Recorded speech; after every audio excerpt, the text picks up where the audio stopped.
Hi hello नमस्कार, मी प्रियंका तुम्हा सगळ्यांचं आपल्या या यूट्यूब चॅनलमध्ये पुन्हा एकदा खूप खूप मनापासून स्वागत करीत आहे. तुम्ही सगळे कसे आहात? मस्त आहात ना?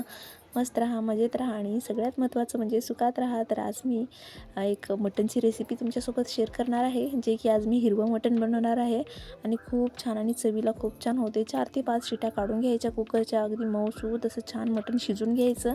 मग लगेच इथं मसाला भाजून घ्यायचा. मसाल्यामध्ये काय खोबरं भाजून घ्यायचं आणि त्यामध्ये थोडीशी धने टाकून तेल टाकून छान असं त्याला परतून घ्यायचं. छान असं गोल्डन ब्राऊन कलर येईपर्यंत छान असं त्याला भाजून घ्यायचं. म्हणजे थोडं जास्तच करपलं होतं. तर मग लगेच इथे मी मिरच्याही भाजायला घेतल्यात. तर इथे मी यामध्ये लसूण काय ॲड करणार नाही. आले लसणाची पेस्ट मी वापरणार आहे भाजीमध्ये. तर आता हे सगळं वाटण मी एकत्रच वाटून घेणार आहे. खोबरं, मिरची आणि थोडीशी कोथिंबीर टाकून घेतलेली आहे मी यात. मग याचं वाटण तयार करून घेतलं. मग लगेच गॅस चालू केले आणि लगेच भाजीला फोडणी टाकायला मी चालू केली. तर पातेल्यामध्ये मी तेल टाकून घेतलं आणि त्यामध्ये उभा लांब चिरलेला पातळ कांदा टाकून घेतलेला आहे. आले लसणाची पेस्ट टाकून घेतली. हे छान असं खमंग परतजोपर्यंत ना त्याला छान असं परतून घ्यायचं. मग त्यामध्ये थोडीशी कोथिंबीर टाकायची आणि हे जे आपले वाटण तयार करून घेतलेलं आहे ना ते वाटण टाकून घ्यायचं आणि त्याला छान असं मिक्स करून घ्यायचं. अशा प्रकारे त्यामध्ये हळद टाकून घ्यायची. हळद आपण आधी पण टाकलो होतो म्हणजे शिजवते वेळेस, त्यासाठी इथे मी कमी टाकून घेतली. ते मसाला असं तेलात छान परतून घेतलं. त्यामध्ये हे शिजलेले मटण आपलं टाकून घ्यायचं.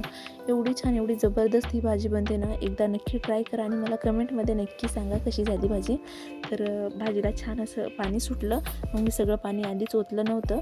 मग आता थोडंसं यामध्ये मसाला टाकून घेतले. मग त्याला अजून छान असं मिक्स करून घेतलेलं आहे.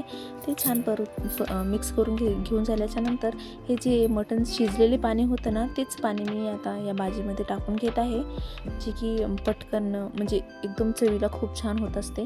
आपण दुसरं पाणी ॲड केलं तर तेवढी छान चव येत नाही भाजीला, पण आपण ज्या मटणचं पाणी काढून घेतो ना तेच पाणी जेव्हा आपण यामध्ये ओततो तेव्हा खूप छान चव येत असते भाजीला. तर बघू शकता छान भाजी आपली इथे रेडी आहे. आता यामध्ये इथे मी कोथिंबीर टाकून घेतली आणि थोडंसं आपल्याकडं कसुरी मेथी असेल तर तेही आपण इथे टाकून घेऊ शकता.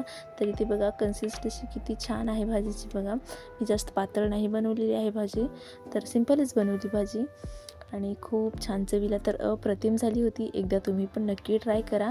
आपण बनवतो पण लाल तिखट हे वापरून बनवत असतो मटणची भाजी. तर इथे मी छान हिरवं वाटण टाकून इथे मी भाजी तयार केलेली आहे आणि चवीला खूप छान झालेली आहे.